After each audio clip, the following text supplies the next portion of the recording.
ನಿಶ್ಚಿತ ಗುರಿಯು ನೀನು. ಓ ಗುರುದೇವ ಪ್ರೀತಿಯ ಸಾರ, ಆಪ್ತನು ನೀನೇ, ಬಂಧುವು ನೀನೇ. ಓ ಗುರುದೇವ ನೀ ಚಿನ್ಮಯ ರೂಪ.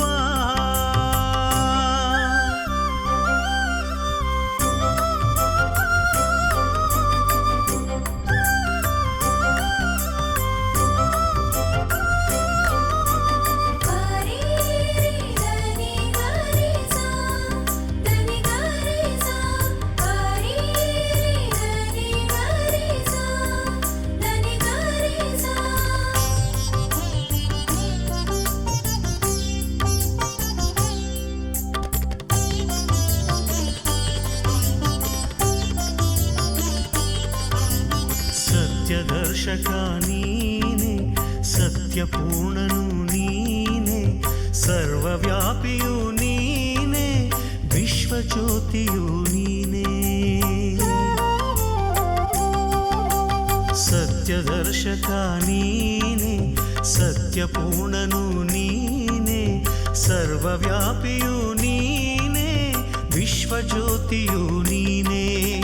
ಶಾಂತಿದಾತನು ನೀನೆ, ಆತ್ಮಪ್ರಿಯ ನೀನೆ, ಮುಕ್ತಿದಾಯಕ ನೀನೆ, ಹೃದಯವಂತ ನೀನೆ. ನೀ ಜೀವ ಭಾವ ನೀನೆ ದೇವ.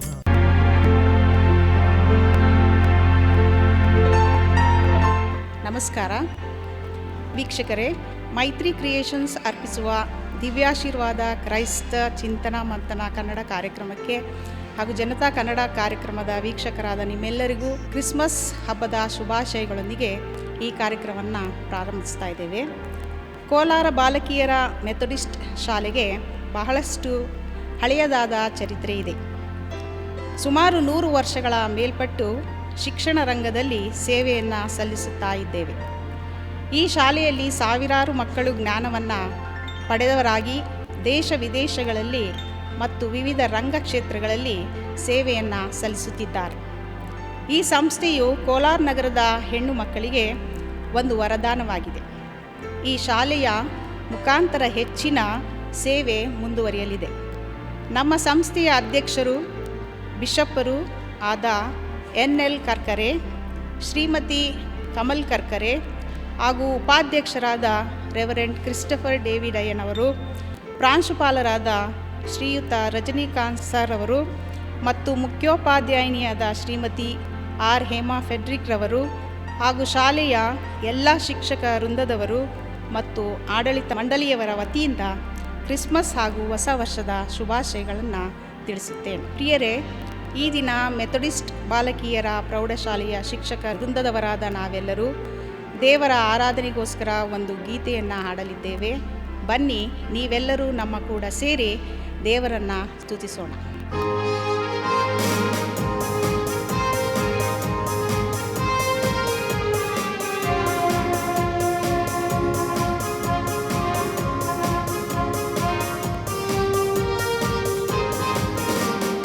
ಸಾರಿರಿ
ಹಾಸ್ಪಿಟಲ್ ಜಾಲಹಳ್ಳಿ, ವೆಸ್ಟ್ ಬೆಂಗಳೂರು. ಈ ಮಲ್ಟಿ ಸ್ಪೆಷಾಲಿಟಿ ಆಸ್ಪತ್ರೆಯು ಕ್ರೈಸ್ತ ಸಮುದಾಯಕ್ಕೆ ಸೇರಿದ್ದು ನಿಮ್ಮ ವೈಯಕ್ತಿಕ ಆರೈಕೆಯನ್ನು ಕೈಗೆಟುಕುವ ದರದಲ್ಲಿ ನೀಡಲಿದೆ.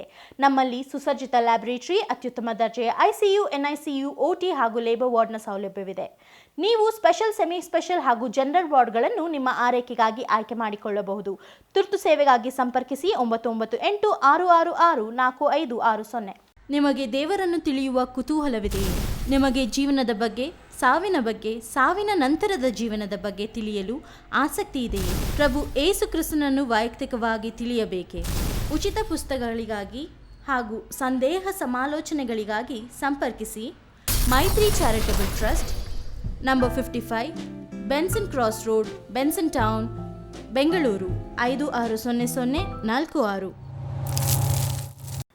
ನಮಸ್ಕಾರ ಪ್ರಿಯ ವೀಕ್ಷಕರೇ, ಜನತಾ ಕನ್ನಡ ವಾಹಿನಿಯಲ್ಲಿ ಪ್ರಸಾರವಾಗುವ ದಿವ್ಯಾಶೀರ್ವಾದ ಕ್ರೈಸ್ತ ಚಿಂತನ ಮಂಥನ ಕಾರ್ಯಕ್ರಮಕ್ಕೆ ಕ್ರಿಸ್ಮಸ್ ಹಬ್ಬದ ಈ ಶುಭ ಸಂದರ್ಭದಲ್ಲಿ ತಮ್ಮೆಲ್ಲರಿಗೂ ಶುಭಾಶಯಗಳನ್ನು ಕೋರುವವನಾಗಿದ್ದೇನೆ.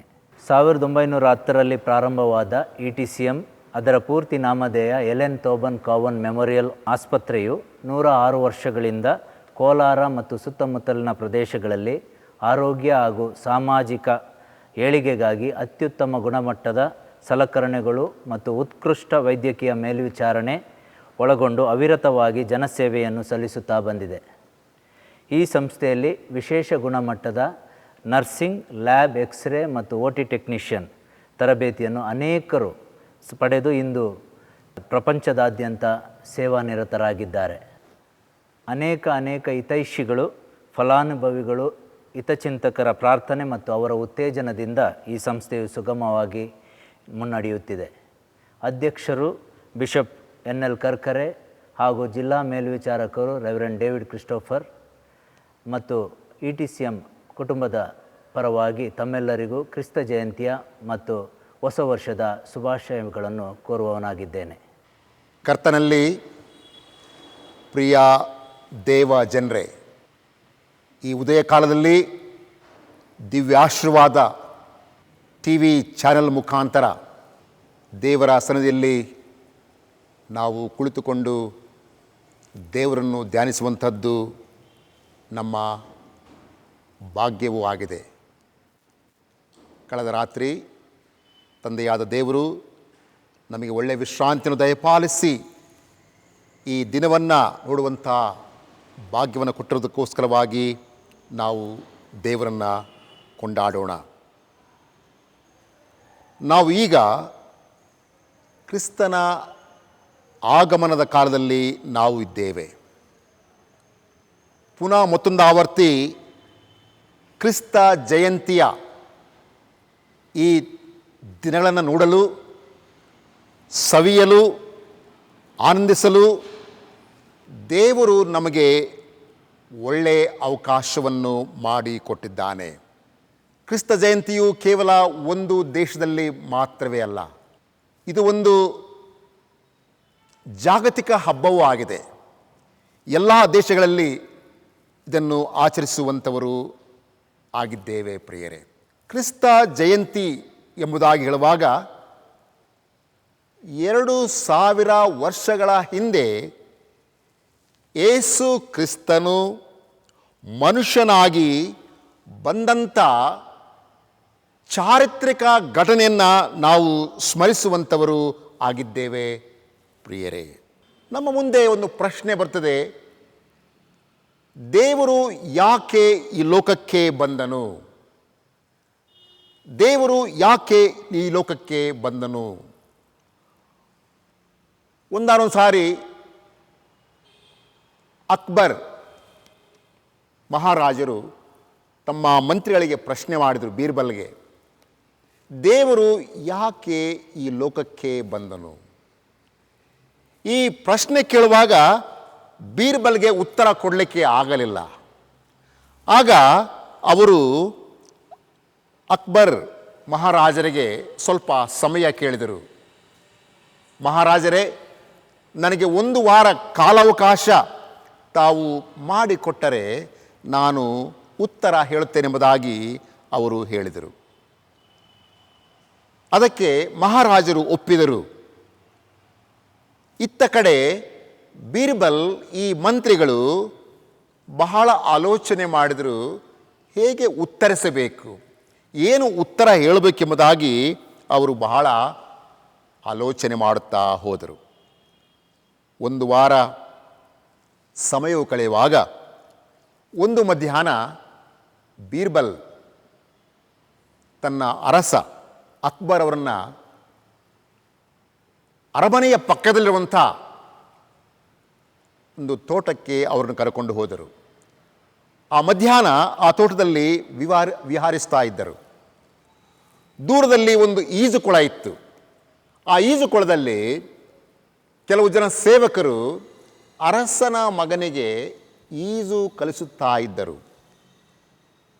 ಇದನ್ನು ದೂರದಿಂದ ಅಕ್ಬರ್ ನೋಡ್ತಾ ಇದ್ದರು. ನೋಡ್ತಾ ಇರುವ ಹಾಗೆ ಆ ಮಗು ಜಾರಿ ನೀರಲ್ಲಿ ಮುಳುಗಿ ಹೋಯಿತು. ಆಗ ಅಕ್ಬರ್ ತುಂಬ ಉದ್ವೇಗದಿಂದ, ಚಿಂತೆಯಿಂದ ಆ ಈಜುಕೊಳಕ್ಕೆ ಹೋಗಿ ಹಾರಲಿಕ್ಕೆ ಪ್ರಯತ್ನ ಮಾಡಿದರು. ಅವ್ರ ಮೈ ಮೇಲೆ ರಾಜವೇಷ ಇತ್ತು, ತಲೆಯ ಮೇಲೆ ಕಿರೀಟವಿತ್ತು, ರಾಜ ವಸ್ತ್ರದಲ್ಲಿ ಅವರಿದ್ದರು. ಅದ್ಯಾವುದನ್ನು ಅವರು ಲೆಕ್ಕಿಸದೆ ಆ ನೀರಿಗೆ ಧುಮುಕಲಿಕ್ಕೆ ಪ್ರಯತ್ನ ಮಾಡಿದರು. ಆಗ ಸೇವಕರು ಹೇಳಿದರು, ಯಾಕೆ ಮಹಾರಾಜರೇ ತವಕ ಪಡ್ತಾ ಇದ್ದೀರಿ? ನಿಮ್ಮ ಮಗನನ್ನು ರಕ್ಷಿಸಲಿಕ್ಕೆ ನಾವಿಲ್ಲವೇ? ನಾವು ಧುಮುಕುತ್ತೇವೆ, ನಾವು ನೀರಿಗಳು ತರುತ್ತೇವೆ ಎಂಬುದಾಗಿ ಅವರು ಮಾತನಾಡಿದರು. ಅವರ ಕೈಯನ್ನು ಬಹಳ ಗಟ್ಟಿಯಾಗಿ ಹಿಡಿದರು. ಆದರೆ ಅದಕ್ಕೆ ಅಕ್ಬರ್ ಒಪ್ಪಲಿಲ್ಲ. ನನ್ನ ಮಗ ಸಾಯ್ತಾ ಇದ್ದಾನೆ, ಪ್ರಾಣ ಹೋಗ್ತಾ ಇದೆ, ನೀವು ಯಾರು ಅಡ್ಡಿ ಮಾಡಬಾರದು ಎಂಬುದಾಗಿ ಧುಮುಕಲಿಕ್ಕೆ ಪ್ರಯತ್ನ ಮಾಡಿದಾಗ ಅವರಿನ್ನೂ ಬಹಳ ಬಲವಾಗಿಡಿದರು. ಮತ್ತು ಅದೇ ಕ್ಷಣದಲ್ಲಿ ಆ ಮಗುವನ್ನು ನೀರಿನಿಂದ ಮೇಲೆ ಎತ್ತಿದರು. ಆಗ ಬೀರ್ಬಲ್ ಅರಸರಿಗೆ ಹೇಳಿದ, ಅರಸು ಮಹಾರಾಜರೇ, ಒಂದು ವಾರದ ಹಿಂದೆ ತಾವು ಪ್ರಶ್ನೆ ಕೇಳಿದಿರಿ, ದೇವರು ಯಾಕೆ ಈ ಲೋಕಕ್ಕೆ ಬಂದನು ಎಂಬುದಾಗಿ. ಇದೇ ಕಾರಣಕ್ಕಾಗಿ ಯಾವ ರೀತಿ ನೀವು ನಿಮ್ಮ ಮಗನ ಮರಣದ ಸ್ಥಿತಿಯನ್ನು ನೋಡದೆ ನೀವೆಲ್ಲವನ್ನು ಮರೆತು ನೀರಿಗೆ ಧುಮುಕದ ಹಾಗೆ ಪರಲೋಕದ ದೇವರು ನರಮನುಷ್ಯರಿಗೋಸ್ಕರವಾಗಿ ನಾವು ಸಾಯುವಂತಹ ವೇಳೆಯಲ್ಲಿ, ಪಾಪದಿಂದ ಸಾಯುವಂಥ ವೇಳೆಯಲ್ಲಿ ಆತನು ಈ ಭೂಮಿಗೆ ಧುಮುಕಿದನು. ಈಗೋ ನಿಮ್ಮ ಮಗನೆಂಬುದಾಗಿ ತೋರಿಸಿದರು. ಆ ಮಗು ಅವರ ಮಗುವಾಗಿರಲ್ಲ, ಅದು ಒಂದು ಗೊಂಬೆಯಾಗಿತ್ತು. ಬೀರ್ಬಲ್ ಆ ರೀತಿಯ ಒಂದು ನಾಟಕ ಮಾಡಿ ಅರಸನಿಗೆ ವಿವರಿಸಿ ಹೇಳಿದನು. ಪ್ರಿಯರೇ, ಮಾನವರು ನಾವು ಪಾಪದಿಂದ ನಾವು ನಾಶವಾಗುತ್ತಾ ಇರುವಂಥ ವೇಳೆಯಲ್ಲಿ ದೇವರು ಯೇಸು ಕ್ರಿಸ್ತನು ಎನ್ನುವಂಥ ನಾಮದ ಮುಖಾಂತರ ಈ ಭೂಮಿಯಲ್ಲಿ ಜನಿಸಿ ಬಂದನು. ಪ್ರಿಯರೇ, ಸತ್ಯವೇದದಲ್ಲಿ ಯೋಹಾನನು ಬರೆದ ಸುವಾರ್ತೆ 3ನೇ ಅಧ್ಯಾಯ 16ನೇ ವಚನದಲ್ಲಿ ವಾಕ್ಯದಲ್ಲಿ ಬರೆದಿರೋ ಪ್ರಕಾರ, ದೇವರು ಲೋಕದ ಮೇಲೆ ಎಷ್ಟೋ ಪ್ರೀತಿರಿಟ್ಟು ತನ್ನ ಒಬ್ಬನೇ ಮಗನನ್ನು ಕೊಟ್ಟನು ಎಂಬುದಾಗಿ ಬರೆದಿದೆ. ದೇವರು ಲೋಕದ ಮೇಲೆ ಎಷ್ಟೋ ಪ್ರೀತಿ. ಪ್ರಿಯರೇ, ದೇವರ ಪ್ರೀತಿಗೆ ಯಾವುದೇ ಮಿತಿ ಮೇರೆ ಇಲ್ಲ. ದೇವರ ಪ್ರೀತಿ ಅಪರಿಮಿತವಾಗಿದೆ. ದೇವರು ನಮ್ಮನ್ನು ಪ್ರೀತಿ ಮಾಡಿದ್ದಾನೆ. ನಾವು ಯಾರೇ ಆಗಿರ್ಬೋದು, ನಾವು ಬಡವರೇ ಆಗಿರ್ಬೋದು, ಶ್ರೀಮಂತರಾಗಿರ್ಬೋದು, ವಿದ್ಯಾವಂತರಾಗಿರ್ಬೋದು, ನಮ್ಮ ಚರ್ಮ ಬಿಳಿಯಾಗಿರ್ಬೋದು, ನಮ್ಮ ಚರ್ಮ ಕಪ್ಪಾಗಿರ್ಬೋದು, ವಿಶ್ವದ ಯಾವುದೇ ದೇಶದವರಾಗಿರ್ಬೋದು, ನಾವು ಮಾನವರು. ದೇವರು ನಮ್ಮನ್ನು ಪ್ರೀತಿಸಿ ಈ ಲೋಕಕ್ಕೆ ಬಂದನು. ಪ್ರಿಯರೇ, ಅದು ಕ್ರಿಸ್ಮಸ್. ದೇವರ ಸಂಕಲ್ಪ, ದೇವರ ಉದ್ದೇಶ ಯಾರೂ ನಾಶವಾಗಿ ಹೋಗಬಾರದು ಎಂಬುದಾಗಿ, ಯಾರೂ ನಾಶವಾಗಿ ಹೋಗಬಾರದು ಎಂಬುದಾಗಿ. ಪ್ರಿಯರೇ, ಇವತ್ತು ನಾವು ದೇವರ ವಾಕ್ಯ ಹೇಳುವ ಹಾಗೆ ನೀತಿವಂತನೂ ಇಲ್ಲ, ಒಬ್ಬನಾದರೂ ಇಲ್ಲ. ನಾವು ಯಾರೂ ನೀತಿವಂತರಲ್ಲ, ಅನೀತಿವಂತರಾಗಿದ್ದೇವೆ, ಕತ್ತಲೆಯಲ್ಲಿ ಜೀವಿಸ್ತಾ ಇದ್ದೇವೆ ಪ್ರಿಯರೇ. ಆದರೆ ದೇವರು ನಮ್ಮನ್ನು ಪ್ರೀತಿ ಮಾಡಿ ನಮ್ಮನ್ನು ಪಾಪದಿಂದ ಬಿಡುಗಡೆ ಮಾಡಲು ಈ ಭೂಮಿಗೆ ಬಂದನು ಪ್ರಿಯರೇ. ಕ್ರಿಸ್ಮಸ್ ಸಂದೇಶವೂ ಆಗಿದೆ. ದೇವರ ಪ್ರೀತಿ, ದೇವರು ನಮ್ಮನ್ನು ಪ್ರೀತಿ ಮಾಡುವಂಥ ದೇವರು ಆಗಿದ್ದಾನೆ. ಎರಡನೇದಾಗಿ, ನಾವು ಸತ್ಯವೇದ ಹೇಳುವ ಹಾಗೆ ಮೋಶೆಯ ಧರ್ಮಶಾಸ್ತ್ರಕ್ಕೆ ಒಳಗಾದವರಾಗಿದ್ದೆವು. ಮೋಶೆಯ ಧರ್ಮಶಾಸ್ತ್ರ ನಮ್ಮಲ್ಲಿ ಮನೆ ಮಾಡಿತ್ತು ನನ್ನ ಪ್ರಿಯರೇ. ಹಳೆಯ ಒಡಂಬಡಿಕೆಯಲ್ಲಿ ದೇವರು ತನ್ನ ಸೇವಕನು ಮೋಶೆಯ ಮುಖಾಂತರ ಧರ್ಮಶಾಸ್ತ್ರವನ್ನು ಕೊಟ್ಟನು ಪ್ರಿಯರೇ. ಆ ಧರ್ಮಶಾಸ್ತ್ರವು ಬಹಳ ಕಷ್ಟವಾಗಿತ್ತು. ಧರ್ಮಶಾಸ್ತ್ರವು ಹೌರವಾಗಿರಲಿಲ್ಲ. ಅದನ್ನು ಪಾಲಿಸಲಿಕ್ಕೆ ಜನರು ಕಷ್ಟಪಡ್ತಾ ಇದ್ದರು ಪ್ರಿಯರೇ. ಮೋಶೆ ಹೇಳುವ ಹಾಗೆ ಏಟಿಗೆ ಏಟು ಅಂದರೆ ಪ್ರತೀಕಾರ, ದ್ವೇಷ. ಒಬ್ಬನು ಒಂದು ಕಣ್ಣು ತೆಗೆದರೆ ಪುನಃ ಹೋಗಿ ಇನ್ನೊಂದು ಕಣ್ಣು ತೆಗೆಯುವಂಥದ್ದು. ಒಬ್ಬನು ಒಂದು ಕಾಲು ಮುರಿದರೆ ಇನ್ನೊಂದು ಕಾಲು ಮುರಿಯುವಂಥದ್ದು. ಇದು ಪ್ರತೀಕಾರವೇ ಆಗಿತ್ತು. ಆದರೆ ಯೇಸು ಕ್ರಿಸ್ತನು ಬಂದು ಈ ಮೋಶೆಯ ಧರ್ಮಶಾಸ್ತ್ರಕ್ಕೆ ಮುಕ್ತಾಯ ಹೇಳಿದ್ದಾನೆ. ಯೇಸುಸ್ವಾಮಿ ಹೇಳಿದ ಮಾತು, ಒಬ್ಬನು ಒಂದು ಕೆನ್ನೆಗೆ ಹೊಡೆದರೆ ಇನ್ನೊಂದು ಕೆನ್ನೆಯನ್ನು ಕೊಡು ಎಂಬುದಾಗಿ, ಒಬ್ಬನು ಒಳಂಗಿಯನ್ನು ಕೇಳಿದರೆ ಮೇಲಂಗಿಯನ್ನು ಕೊಡು ಎಂಬುದಾಗಿ. ಪ್ರತೀಕಾರ ಇಲ್ಲ, ಬದಲಾಗಿ ಪ್ರೀತಿಸು. ಯೇಸುಸ್ವಾಮಿ ಹೇಳಿದ, ನಿನ್ನ ವರಿಯನ್ನು ಪ್ರೀತಿ ಮಾಡು, ನಿನ್ನ ನೆರವರನ್ನು ಪ್ರೀತಿ ಮಾಡು. ನಾವು ನಮ್ಮ ನೆರವರನ್ನು ಪ್ರೀತಿಸಬೇಕಾಗಿದೆ. ನಮ್ಮನ್ನು ದ್ವೇಷಿಸಿದ ವೈರಿಗಳನ್ನು ಪ್ರೀತಿ ಮಾಡಬೇಕಾಗಿದೆ. ಇದನ್ನು ಯೇಸುಸ್ವಾಮಿ ನಮಗೆ ಕಲಿಸಿಕೊಟ್ಟಿದ್ದಾನೆ. ಪ್ರಿಯರೇ, ಮೋಶೆಯ ಧರ್ಮಶಾಸ್ತ್ರ ಸೀನಾಯಿ ಬೆಟ್ಟದಲ್ಲಿ ಕೊಡಲ್ಪಟ್ಟಿತು. ಈ ಸುವಾರ್ತೆ, ರಕ್ಷಣೆಯ ವಾರ್ತೆ, ಆನಂದದ ವಾರ್ತೆ ಅದು ಕಲ್ವಾರಿ ಬೆಟ್ಟದಲ್ಲಿ ಯೇಸುಸ್ವಾಮಿ ನಮಗೆ ಕೊಟ್ಟಿದ್ದಾನೆ. ಪ್ರಿಯರೇ, ಯೇಸುಸ್ವಾಮಿ ನಮ್ಮನ್ನು ಕಲ್ವಾರಿಯಲ್ಲಿ ಪ್ರೀತಿ ಮಾಡಿದ್ದಾನೆ, ನಮಗಾಗಿ ಪ್ರಾಣ ಕೊಟ್ಟಿದ್ದಾನೆ. ದೇವರು ತನ್ನ ಮಗನೂ ಆಗಿರುವಂಥ ಯೇಸುಸ್ವಾಮಿಯನ್ನು ತನಗಾಗಿ ಉಳಿಸಿಕೊಳ್ಳದೆ ನಮಗಾಗಿ ಕೊಟ್ಟಿದ್ದಾನೆ. ನನ್ನ ಪ್ರಿಯರೇ, ಇದು ಸುವಾರ್ತೆ, ಇದು ರಕ್ಷಣೆಯ ವಾರ್ತೆ. ಯೇಸುಸ್ವಾಮಿ ನಮ್ಮನ್ನು ಕರೀತಾ ಇದ್ದಾನೆ. ಯೇಸುಸ್ವಾಮಿ ನಮ್ಮನ್ನು ಕರೀತಾ ಇದ್ದಾನೆ. ಎಲ್ಲ ಈ ಕಷ್ಟಪಡುವವರೇ, ಹೊರೆ ಹೊತ್ತವರೇ, ನೀವೆಲ್ಲರೂ ನನ್ನ ಬಳಿಗೆ ಬನ್ನಿರಿ, ನೀವೆಲ್ಲರೂ ನನ್ನ ಬಳಿಗೆ ಬನ್ನಿರಿ. ಹಣವಿದ್ದವನು ಬರಲಿ, ಹಣ ಇಲ್ಲದವನು ಬರಲಿ.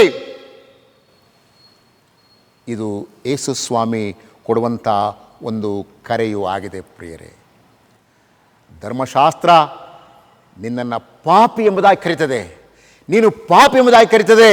ಆದರೆ ಸುವಾರ್ತೆ ನಮಗೆ ನಿತ್ಯ ಜೀವ ಕೊಟ್ಟಿದೆ, ಪಾಪದಿಂದ ಬಿಡುಗಡೆ ಕೊಟ್ಟಿದೆ. ಇದು ಯೇಸುಸ್ವಾಮಿಯ ಪ್ರೀತಿಯಾಗಿದೆ. ನನ್ನ ಪ್ರಿಯರೇ,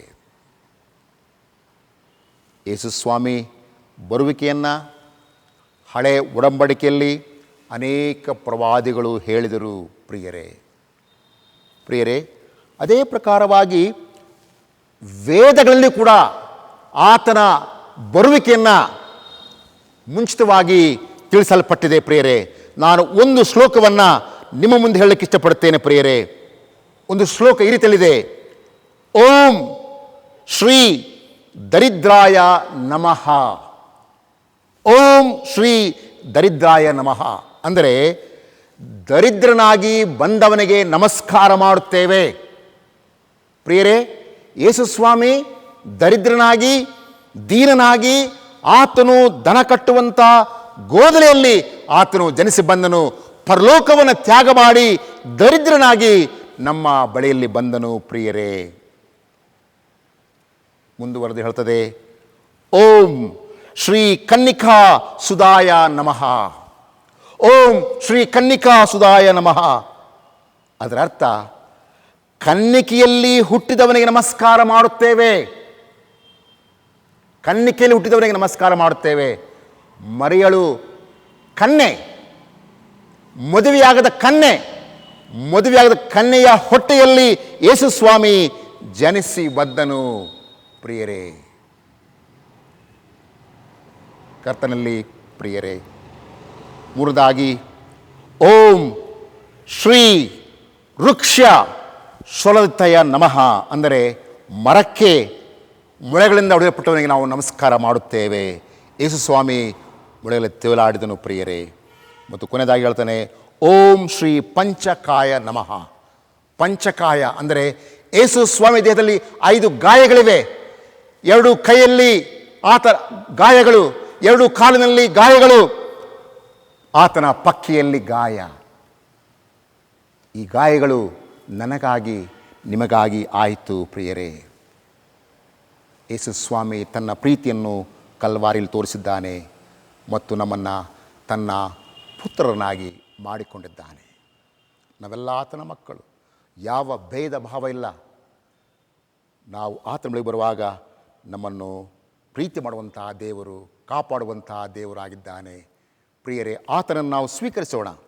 ಈ ಕ್ರಿಸ್ತ ಜಯಂತಿ ಸಮಯದಲ್ಲಿ ಮಗುವಾಗಿ ಬಂದಂಥ ಯೇಸುವನ್ನು ನಾವು ಆರಾಧಿಸೋಣ, ಅಂಗೀಕಾರ ಮಾಡೋಣ.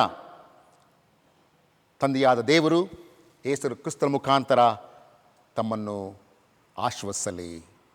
ಪ್ರಾರ್ಥನೆ ಮಾಡೋಣ. ಪರಲೋಕದ ನಮ್ಮ ತಂದೆಯೇ, ನಿನ್ನ ಮಗನು ನಮ್ಮ ರಕ್ಷಕನು ಅಂತ ಯೇಸು ಸ್ವಾಮಿಗಾಗಿ ಸ್ತೋತ್ರ. ಆತನು ಮನುಷ್ಯನಾಗಿ ಈ ಭೂಮಿಯಲ್ಲಿ ಜನಿಸಿ ಬಂದ ನಿಮಿತ್ತವಾಗಿ ನಿನಗೆ ವಂದನೆ ಹೇಳುತ್ತೇವೆ. ಈ ಮುಂಜಾನೆಯಲ್ಲಿ ಈ ಕಾರ್ಯಕ್ರಮವನ್ನು ವೀಕ್ಷಿಸುವಂತೆಲ್ಲ ಪ್ರಿಯರಿಗಾಗಿ ಪ್ರಾರ್ಥನೆ. ಪ್ರತಿಯೊಬ್ಬರನ್ನು ಆಶೀರ್ವಾದ ಮಾಡು ಸ್ವಾಮಿ, ಪ್ರತಿಯೊಬ್ಬರನ್ನು ಆಶೀರ್ವಾದ ಮಾಡು. ಯಾರ್ಯಾರು ಕಷ್ಟದಲ್ಲಿ, ಚಿಂತೆಯಲ್ಲಿ, ಕಣ್ಣೀರಿನಲ್ಲಿ, ಕಾಯಿಲೆಯಲ್ಲಿ, ಸಮಸ್ಯೆಯಲ್ಲಿ ಇದ್ದಾರೋ ಅವರನ್ನು ಕರುಣಿಸು, ಅವರಿಗೆ ಬಿಡುಗಡೆ ಕೊಡು. ನೀನು ಮುಟ್ಟು ಗುಣಪಡಿಸು ಕರ್ತನೆ. ನೀನು ನಮ್ಮ ಪ್ರೀತಿಯ ತಂದೆಯೂ ಆಗಿದ್ದಿ, ಕರುಣಿಸಿ ಕಾಪಾಡು. ನಿನ್ನ ಆಗಮನವು ನಮಗೆ ಎಷ್ಟೋ ಸಂತೋಷ ಸಮಾಧಾನ. ನಿನ್ನ ಸಮಾಧಾನ ನಮ್ಮೆಲ್ಲರಿಗೂ ಕೊಟ್ಟು ದಯಪಾಲಿಸಿ ನಮ್ಮನ್ನು ಆಶ್ವಸಿಸು. ನಮ್ಮ ಪ್ರಾರ್ಥನೆ ಕೇಳಿದ್ದಕ್ಕಾಗಿ ಸ್ತೋತ್ರ. ಯೇಸು ಸ್ವಾಮಿಗಾಗಿ ವಂದಿಸುತ್ತೇವೆ ಕರ್ತನೆ. ಆಮೇನ್. Welcome to SK Hospital, situated in Jalahalli West. This Christian institution multi-speciality hospital offers you personal care at an affordable price. We have well-equipped laboratory, state-of-the-art ICU and ICU OT and labor ward. You may choose among special, semi-special and general ward to ensure your way to recovery. For any emergencies, call our helpline 9986664560. ಮೈತ್ರಿ creations ರವರ ನೂತನ ಚಿಂತನ ಮಂಥನ ಕಾರ್ಯಕ್ರಮ ದಿವ್ಯಾಶೀರ್ವಾದ ನಿಮ್ಮ ನೆಚ್ಚಿನ ಜನತಾ ಕನ್ನಡ ವಾಹಿನಿಯಲ್ಲಿ April 7ರಿಂದ ಪ್ರತಿದಿನ ಮುಂಜಾನೆ 6:30ರಿಂದ 7 ಗಂಟೆವರೆಗೆ. ಸೋಮವಾರ ಮಹಿಳೆಯರಿಗಾಗಿ, ಮಂಗಳವಾರ ಯುವ ಜನತೆಗಾಗಿ, ಬುಧವಾರ ಕುಟುಂಬಸ್ಥರಿಗಾಗಿ, ಗುರುವಾರ ಸಾಮಾಜಿಕ ಮೌಲ್ಯಗಳಿಗಾಗಿ, ಶುಕ್ರವಾರ ಫೋನ್ ಇನ್ ನೇರ ಕಾರ್ಯಕ್ರಮ, ಶನಿವಾರ ಮಕ್ಕಳಿಗಾಗಿ ಮತ್ತು ಭಾನುವಾರ ದೈವಾರಾಧನಾ ಕಾರ್ಯಕ್ರಮ. ಪ್ರಿಯ ವೀಕ್ಷಕರೇ, ಈ ಕಾರ್ಯಕ್ರಮ ಇಷ್ಟವಾಗಿದ್ದಲ್ಲಿ ನಿಮ್ಮ ಅಭಿಪ್ರಾಯವನ್ನು ನಮಗೆ ಬರೆದು ತಿಳಿಸಿರಿ, ಇಲ್ಲವೇ ಫೋನ್ ಮೂಲಕ ಕೂಡ ತಿಳಿಸಬಹುದು.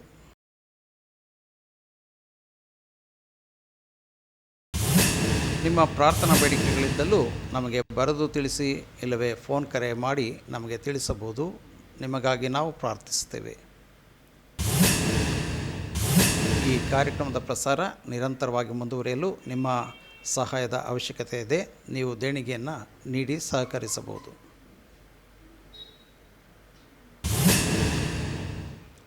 ಇಲ್ಲವೇ ನಿಮ್ಮ ಜನನ ದಿನೋತ್ಸವ, ವಿವಾಹ ವಾರ್ಷಿಕೋತ್ಸವ, ಹಿರಿಯರ ಸವಿನೆನಪು ಇವುಗಳ ಫೋಟೋ ಸಮೇತ ಶುಭಾಶಯ ಕೋರಬಹುದು. ನಮ್ಮ ಬ್ಯಾಂಕ್ ಖಾತೆಯ ವಿವರ: ಮೈತ್ರಿ creations, state bank of Mysuru, account number 649030038116, IFSC code SBMY 0040371, Benson cross road, Benson town, Bengaluru 46. ಹೆಚ್ಚಿನ ವಿವರಗಳಿಗೆ ಸಂಪರ್ಕಿಸಿ. Number 55, Benson cross road, Benson town, Bengaluru 560046. Telephone 08041492266, 08041666683. Mobile ಸಂಖ್ಯೆ 9611128551 ಹಾಗೂ 7760078785.